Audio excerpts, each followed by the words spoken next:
এটা তো শুধু কৌশল দিয়ে পার পাওয়ার বিষয় নয়।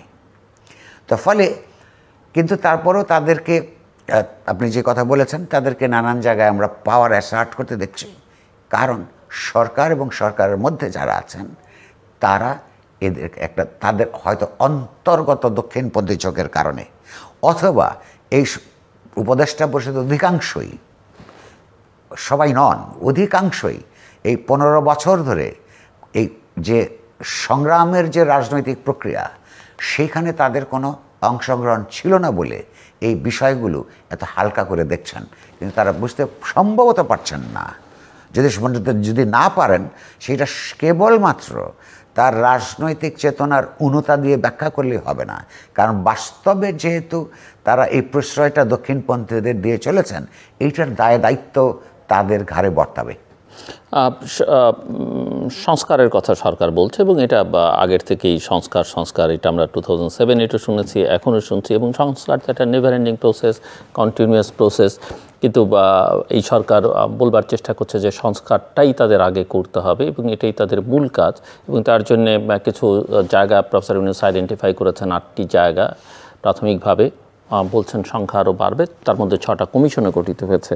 সো আপনি কি মনে করেন এই বাংলাদেশের একটা দেশের গণতন্ত্রায়ন দু পদ্ধতিতে হতে পারে। একটা হচ্ছে রাজনৈতিকভাবে সচেতন,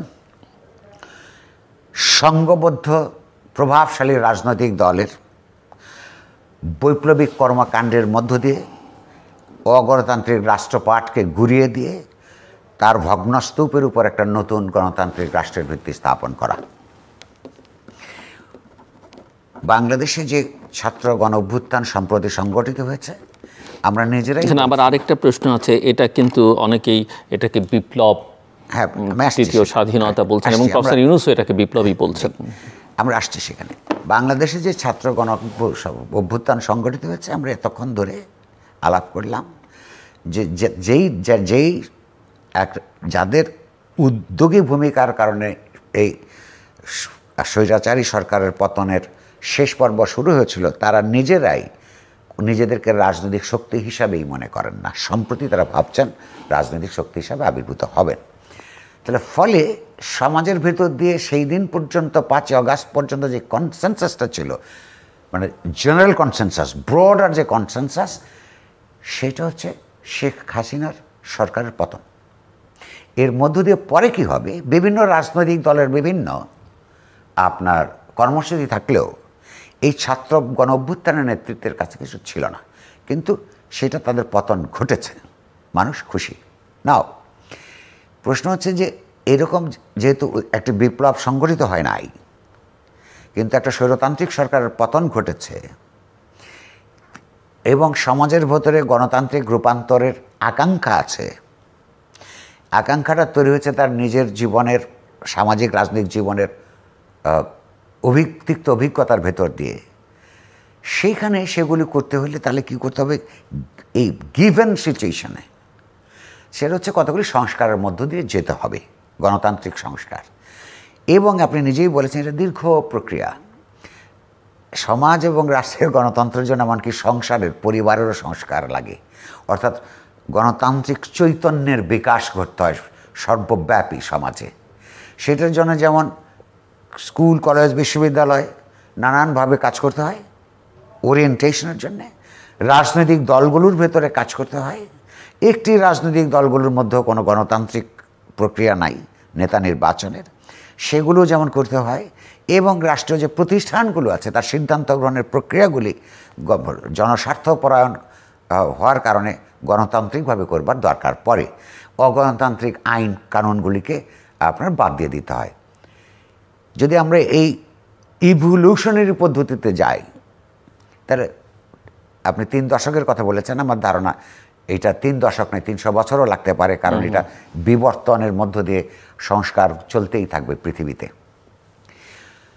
সরকার দিক থেকে আপনি বলেছেন 6টা কমিশন গঠিত হয়েছে, আমি একটু সংশোধন করে দিই, আপনি 6টা কমিশনের এটা ঘোষণা হয়েছে, প্রধান নির্বাচন করা হয়েছে। সেই কমিশনগুলোর টার্মস অফ রেফারেন্স কি, তারা কি কি করবেন, কি পদ্ধতিতে তাদের সদস্যদের নিয়োগ করা হবে, ক্রাইটেরিয়া কি, এগুলোর কিছুই এখনো হয় নাই। ফলে তারা তাদের কর্মপরিধি কি, কতদিন ধরে করবেন, সেইটা তো ইউনূসের সরকার এখনো বলেন নাই। আমরা তো বারবার দাবি জানাচ্ছি আপনি গণতান্ত্রিক সংস্কার করবেন, অথচ একটা ওপেন এন্ডেড টেনিউর নিয়ে থাকবেন। গণতান্ত্রিক পদ্ধতিতে একদিনের জন্য অনির্বাচিত জনগণের যথাযথ পদ্ধতিতে গৃহীত জনগণের কনসেন্ট ছাড়া ক্ষমতায় থাকা যায় না।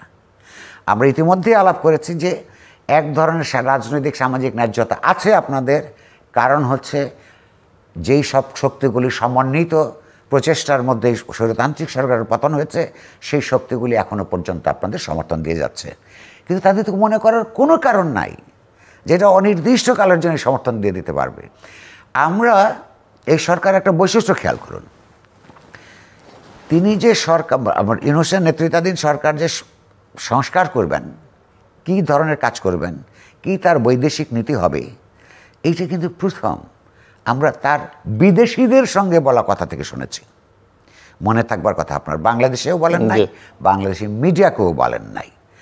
আবার এই যে তিনটা মেইন স্টেক হোল্ডারের কথা আমরা বললাম, ছাত্র সমাজ, রাজনৈতিক দল এবং সামরিক বাহিনী, তাদের একজন এক পক্ষ থেকে আমরা 1.5 বছরের কথা আমরা একটা শুনেছি, সেনাপ্রধান, তিনিও বাংলাদেশের কাউকে বললেন না, বললেন রয়টার্সকে। তাহলে যারাই সরকারকে সমর্থন করছে তাদের রাজনৈতিক চেতনার মান, যে কোথায় কি কথা বলতে হবে, সেইটার সম্পর্কেই তো আমার সন্দেহ আছে। যেই দেশের মানুষ রক্তাক্ত অভ্যুত্থানের মাধ্যমে এই স্টেক হোল্ডারদেরকে সামনে নিয়ে এসছে, তারা দেশের মানুষের সঙ্গে প্রথম কথা বলে না, তাদের পলিসির কথা। ফলে এই স্টেক হোল্ডারদের বাইরে যারা ইন্ডিপেন্ডেন্ট চিন্তাবিদ বা মননের লোক, তাদের তো এই স্টেক হোল্ডার বিরুদ্ধে কথা বলতে হবে। যে আমি প্রথম শুনতে চাই, আমি বলতে এই দেশের মানুষ প্রথম শুনতে চাই প্রফেসর ইউনূস বলুন, কিংবা জেনারেল ওয়াকার বলুন, কিংবা মির্জা ফখরুল বলুন, কিংবা ছাত্র সমাজের যে কোনো নেতাই বলুন, আপনারা আপনাদের মনের মধ্যে বাংলাদেশকে নিয়ে কী রাজনৈতিক, অর্থনৈতিক, সাংস্কৃতিক এবং আইনগত সংস্কারের কথা ভাবছেন, সেইটা 40 দিনের বেশি অতিক্রান্ত হয়েছে। আমাদেরকে বলুন, দেশের মানুষকে বলুন, তা না হলে আমরা ধরে নিব আপনাদের মুখে যাই বলুন না কেন, আপনাদের দায়বদ্ধতা বিদেশিদের কাছে, এবং এইটা একটা স্বাধীন দেশের জনগণের জন্য অসম্মানজনক। এবং এই দেশের মানুষ শেষ পর্যন্ত অসম্মানকে মেনে নেয় না, তার সর্বশেষ প্রমাণ শেখ হাসিনার পতন। আমি আরেকটা ছোট্ট কথা বলিনি তাহলে, আপনি লক্ষ্য করুন, এই যে কয়েকশো তরুণের মৃত্যু হয়েছে, হাজার হাজার আহত হয়েছে, সারা জীবনের জন্য তার দৃষ্টি আপনার ফুরিয়ে গেছে।